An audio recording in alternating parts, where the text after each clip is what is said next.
Hello, welcome students. आज हम बात करते हैं annual exam March 2020 Haryana board of school education में जो कुलम्स लॉ से रिलेटेड न्यूमेरिकल आया हुआ है उसको हम डिस्कस करते हैं पहले। उसके बाद जो इस चैप्टर का लास्ट टॉपिक हमारा बचता है इलेक्ट्रोस्टैटिक इंडक्शन, उसको हम फिनिश करेंगे आज। तो ये जो 4 सेट हमारे आते हैं उसमें एक सेट में से क्वेश्चन है the force of repulsion between two positively charged particles is F. दो पॉजिटिवली चार्ज्ड पार्टिकल्स हैं, उनके बीच में जो फोर्स ऑफ रिपल्सन है उसको डिनोट किया हुआ है एफ से। When distance between them is made 1/4, मतलब कि उन दोनों के बीच जो डिस्टेंस है, मान लो ये डिस्टेंस है r, और इस डिस्टेंस को क्या कर दिया गया है 1/4 यानी कि r/4 कर दिया गया है। Then what will be the value of this force. अब जो ये फोर्स है इसकी वैल्यू क्या होगी। चलिए, जो नया फोर्स होगा उसको मैं नाम दे देता हूँ एफ डैश। तो इसकी वैल्यू क्या होगी। सिंपल क्वेश्चन है, 1 मार्क्स क्वेश्चन आया हुआ है, तो कैलकुलेट करते हैं हम इसको। देखिए, पहले कहा मान लीजिए हमारे पास दो चार्जेज हैं, ये पॉजिटिवली चार्ज्ड, इसको नाम दे देते हैं हम क्यू या फिर Q1 Q2 नाम दे दीजिए। कूलम्स लॉ में आपने Q1 Q2 नाम दिया हुआ है और डिस्टेंस इनके बीच r है, तो कूलम्स लॉ क्या कहता है कि जो F होगा वो Q1 Q2 अपॉन r² के बराबर होगा। तो इसको नाम दे देते इक्वेशन 1। ठीक है, अब इसके बाद कहता है कि जो डिस्टेंस है 1/4 कर दी गई है, तो फिर जो नया फोर्स हुआ उसकी वैल्यू क्या होगी। तो एफ डैश कैसे आ जाएगा Q1 Q2 अपॉन क्या करोगे, r जो है उसको क्या कर दिया गया है मेड 1/4, तो r/4, और इसका क्या करेंगे स्क्वायर। ये वैल्यू क्या आएगी, तो ये वैल्यू जो है ये वैल्यू आएगी भाई Q1 Q2 अपॉन r²/16, यानी कि इसको लिखेंगे हम further 16 into Q1 Q2 upon r²। Next, जब आप इसको मान लो सेकंड इक्वेशन ले लें, इसको फर्स्ट लिया था, तो फर्स्ट इक्वेशन को जब आप डिवाइड करेंगे सेकंड इक्वेशन से, तो देखिए क्या आएगा F equal to Q1 Q2 upon r² divided by F dash Q1 Q2 upon r² और 16 जो है इसके मल्टीप्लाई में। इसको आगे फर्दर लिखेंगे हम F upon F dash equal to Q1 Q2 upon r² and into r² upon 16 into Q1 Q2। Q1 Q2 cancel हो जाएगा, r² से r² कैंसिल हो जाएगा। F अपॉन एफ डैश क्या आएगा, F अपॉन एफ डैश आएगा 1/16, या फिर हम कह सकते हैं कि जो एफ डैश है वो किसके बराबर आएगा 16F के, यानी कि जो फोर्स है वो क्या हो जाएगा 16 टाइम्स द ओरिजिनल फोर्स हो जाएगा जब आप इन दो चार्जेज के बीच जो डिस्टेंस है उसको 1/4 करेंगे। क्लियर, सिंपल क्वेश्चन 1 मार्क्स में आया हुआ है। नेक्स्ट क्वेश्चन देख लेते हैं हम जो दूसरे सेट में है। नेक्स्ट क्वेश्चन क्या है,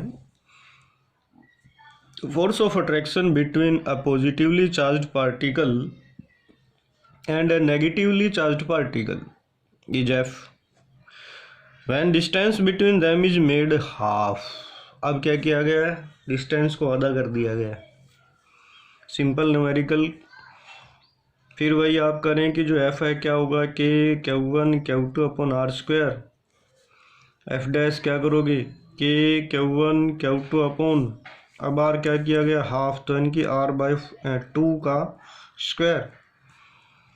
r/2 का स्क्वायर क्या बनेगा कि 2 का स्क्वायर क्या हो जाएगा 4 इंटू के Q1 Q2 upon are square.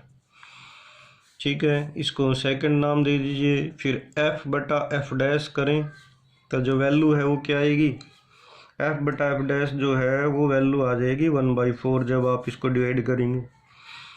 तो f' हमारा क्या आएगा 4f आ जाएगा। तो डिस्टेंस को जब हाफ करेंगे तो 4 टाइम्स हो जाएगा, और जब फोर्थ करेंगे तो 16 टाइम हो जाएगा।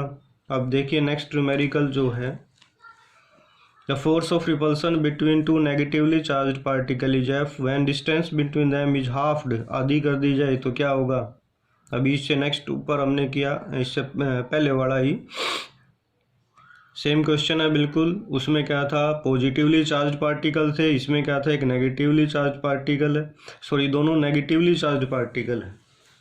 उसमें एक पॉजिटिवली चार्ज था और एक नेगेटिवली, इसके अंदर क्या है, नेगेटिवली चार्ज पार्टिकल, दोनों ही नेगेटिवली चार्ज पार्टिकल हैं।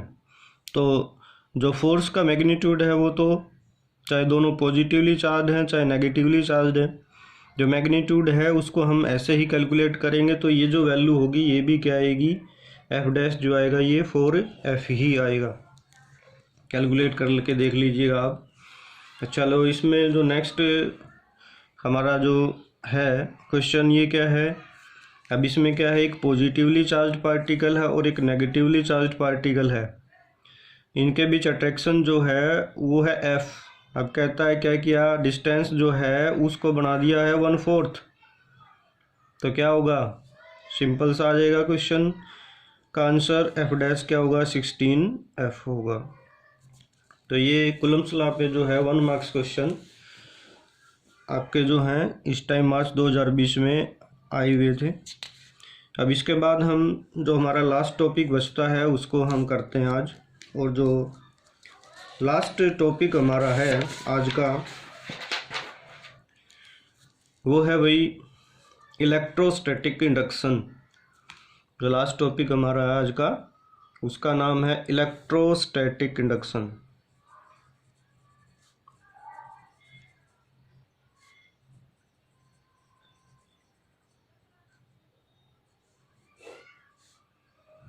इलेक्ट्रोस्टैटिक इंडक्शन क्या है देख लीजिए।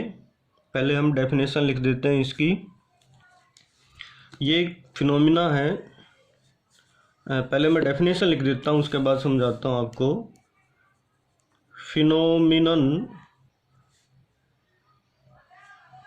Due to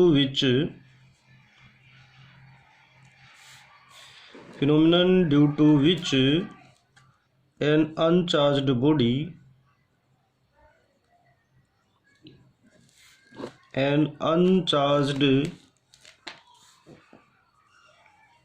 body gets electrically charged when held near a charged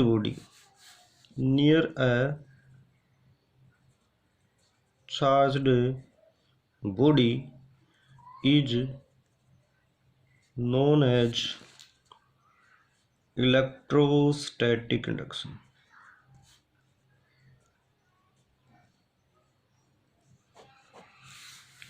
देखिए इंडक्शन का मतलब होता है इंड्यूस होना, जनरेट होना, यानी कि चार्ज जनरेट हो जाना किसी बॉडी के ऊपर। और वो चार्ज कैसे डेवलप होता है, डेफिनेशन कहती है फिनोमिनन एक ऐसा फिनोमिना जिसके अंदर अनचार्ज्ड बॉडी को, कोई अनचार्ज्ड बॉडी है उस पे इलेक्ट्रिक चार्ज डेवलप हो जाना। कब चार्ज डेवलप हो जाए, जब उसको किसी चार्ज्ड बॉडी के नियर रखें। इसका मेन मीनिंग क्या है कि उस चार्ज्ड बॉडी के टच ना कराएं, क्या करें, नियर रखें। तो जो अनचार्ज्ड बॉडी होगी उसके ऊपर भी क्या हो जाएगा, चार्ज डेवलप हो जाएगा। कैसे हो जाएगा, with the help of example हम इसको एक्सप्लेन करेंगे। मान लीजिए हमारे पास एक मेटालिक स्फीयर है और जिसको हमने एक इंसुलेटिंग स्टैंड पे रखा हुआ है। ठीक है, इस मेटालिक स्फीयर के एक एंड के नियर, नेक्स्ट क्या करें हम, इस मेटालिक स्फीयर का जो एक एंड है इसके नियर हम कोई भी चार्ज्ड बॉडी लेके आते हैं। मैं यहाँ पॉजिटिवली चार्ज्ड ग्लास रोड लेके आ रहा हूँ। ठीक है, हमने एक मेटालिक स्फीयर लिया, तो आपको पता है नंबर ऑफ पॉजिटिव चार्ज और number of negative charge equal होंगे इसमें। जब आप एक एंड के नियर कोई पॉजिटिवली चार्ज्ड ग्लास रोड लेके आओगे तो उससे क्या होगा, ये जो पॉजिटिव और नेगेटिव चार्जेज इसके अंदर प्रेजेंट हैं, इन चार्जेज के ऊपर अट्रैक्टिव और रिपल्सिव फोर्स लगेगा। कैसे, ये जो पॉजिटिवली चार्ज्ड ग्लास रोड है ये क्या करेगी, इस मेटालिक स्फीयर के अंदर जो नेगेटिव चार्जेज हैं उसके ऊपर क्या लगाएगी, अट्रैक्टिव फोर्स लगाएगी और उसको अपनी तरफ अट्रैक्ट करेगी, जिससे कि जो ये इस मेटालिक स्फीयर का नियरर एंड है ग्लास रोड के, उधर नेगेटिव चार्ज जो है वो एक्यूमुलेट हो जाएगा। और पॉजिटिव है ये ग्लास रोड, तो क्या करेगी, पॉजिटिव चार्ज जो इसके अंदर प्रेजेंट हैं उस पे रिपल्सिव फोर्स लगेगा, जिससे कि ये पॉजिटिव चार्ज मेटालिक स्फीयर के फार्दर एंड जो है उस पे एक्यूमुलेट हो जाएंगे। ठीक है, तो इससे नेक्स्ट हम क्या करें, इससे नेक्स्ट हम इस मेटालिक स्फीयर को क्या कर देते हैं, एक एंड को ग्राउंड कर देते हैं। यहाँ हमारी ग्लास रोड थी, यहाँ नेगेटिव चार्ज था, यहाँ पॉजिटिव चार्ज था। ठीक है, तो हम क्या करते हैं, अब पॉजिटिव चार्ज वाले इस एंड को क्या कर देते हैं, ग्राउंड कर देते हैं। तो ग्राउंड करने पर क्या होगा, जो इलेक्ट्रॉन हैं ग्राउंड में, इलेक्ट्रॉन जो प्रेजेंट हैं वो इलेक्ट्रॉन क्या करेंगे, इन पॉजिटिव चार्जेस को न्यूट्रलाइज कर देंगे। They neutralise the positive charges present in the sphere. ठीक है भाई, अब हमने अर्थिंग करने के बाद क्या करना है, इस अर्थिंग को हटा देना है। नेक्स्ट अर्थिंग को हटाएंगे तो क्या होगा, नेगेटिव चार्ज जो है इस एंड पे प्रेजेंट है due to this positively glass rod. ठीक है, तो क्योंकि पॉजिटिव चार्ज जो था वो ग्राउंड हो गया, वो ख़त्म हो गया। अब क्या बचा, सिर्फ है नेगेटिव चार्ज। और जब इस ग्लास रोड को हम यहाँ से हटाएंगे तो जो ये नेगेटिव चार्ज है ये इस मेटालिक स्फीयर के सरफेस पे डिस्ट्रीब्यूट हो जाएगा। तो इस तरह से एक मेटालिक स्फीयर जो कि अनचार्ज्ड था, जो कि क्या था, अनचार्ज्ड, वो क्या हो जाएगा, चार्ज्ड हो जाएगा। और यहाँ पर ये कैसा हो गया, नेगेटिवली चार्ज्ड। ठीक है, तो ऐसे ही आप इसको जो है ग्राउंड करके पॉजिटिवली चार्ज बना सकते हैं। तो इलेक्ट्रोस्टैटिक इंडक्शन की अब आप डेफिनेशन देखिए क्या कहती है, phenomenon due to which an uncharged body, ये हमारी स्टार्टिंग में अनचार्ज्ड बॉडी थी, दैट गेट्स इलेक्ट्रिकली चार्ज्ड, ये इलेक्ट्रिकली चार्ज्ड हो गई। कब हुई, when held near a charged body, ये जो है चार्ज्ड बॉडी के नियर जब इसको हमने रखा तो ये क्या हो गई, चार्ज्ड हो गई। तो ये है आपका इलेक्ट्रोस्टैटिक इंडक्शन। ठीक है, तो जो बॉडी चार्ज की जाती है वो सिर्फ अकेला रबिंग के द्वारा ही नहीं की जाती, बल्कि इलेक्ट्रोस्टैटिक के अंदर बॉडी चार्ज अकेला रबिंग के द्वारा ही नहीं होती, इलेक्ट्रोस्टैटिक इंडक्शन के द्वारा भी बॉडी जो है वो चार्ज हो जाती है। ठीक है। तो अब इससे आगे कुछ एक पॉइंट, जैसे हमने चार्ज दो तरह के बताए थे, एक्सपेरिमेंट बेस। तो जो एक्सपेरिमेंट में कुछ एक टर्म 1 मार्क्स में आपने याद रखनी है कि भाई जब रबिंग की जाती है तो रबिंग करने पर कौन सी बॉडी पॉजिटिवली चार्ज्ड होती है और कौन सी बॉडी नेगेटिवली चार्ज्ड होती है। ठीक है। तो जब आपने ग्लास रोड और सिल्क क्लॉथ को आपस में रब किया था तो मैंने बताया था कि जो ग्लास रोड है वो पॉजिटिवली चार्ज्ड हो जाएगी और जो सिल्क क्लॉथ है वो नेगेटिवली चार्ज्ड हो जाएगा।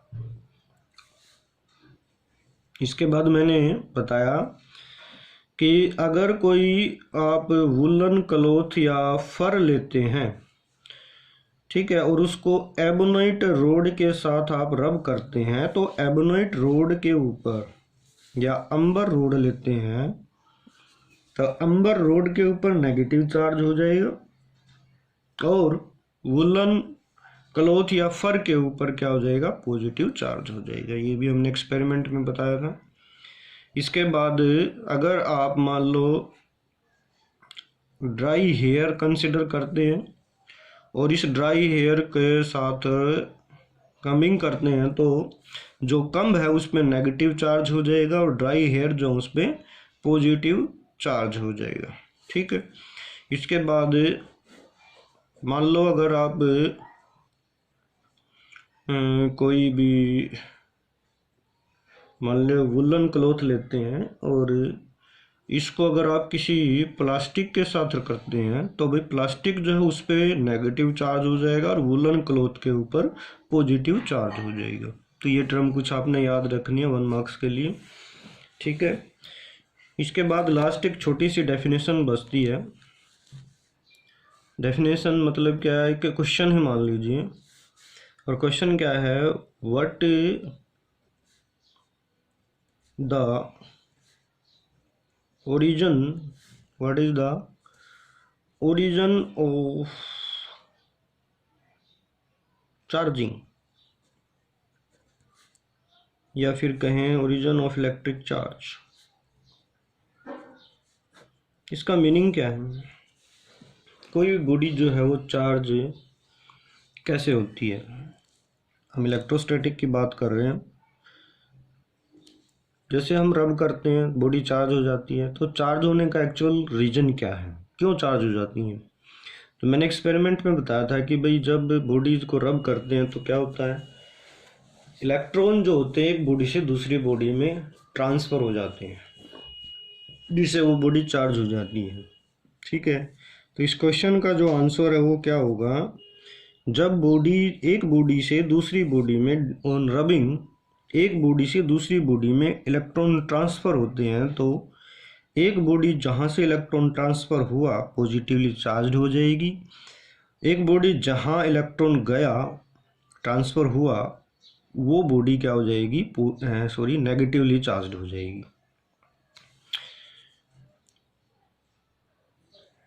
जब रबिंग की जाएगी तो उस दौरान पॉजिटिव चार्ज जो होता है उसके वो ट्रांसफ़र नहीं होता है, नेगेटिव चार्ज जो है वही ट्रांसफ़र होता है। ठीक है। पॉजिटिव चार्ज जो होता है न्यूक्लियस में प्रेजेंट होता है, न्यूक्लियर फोर्स स्ट्रॉन्ग है जिसकी वजह से पॉजिटिव चार्ज जो उसको ट्रांसफ़र नहीं कर पा रहे हैं। तो नेगेटिव चार्ज यानी कि इलेक्ट्रॉन ड्यू टू द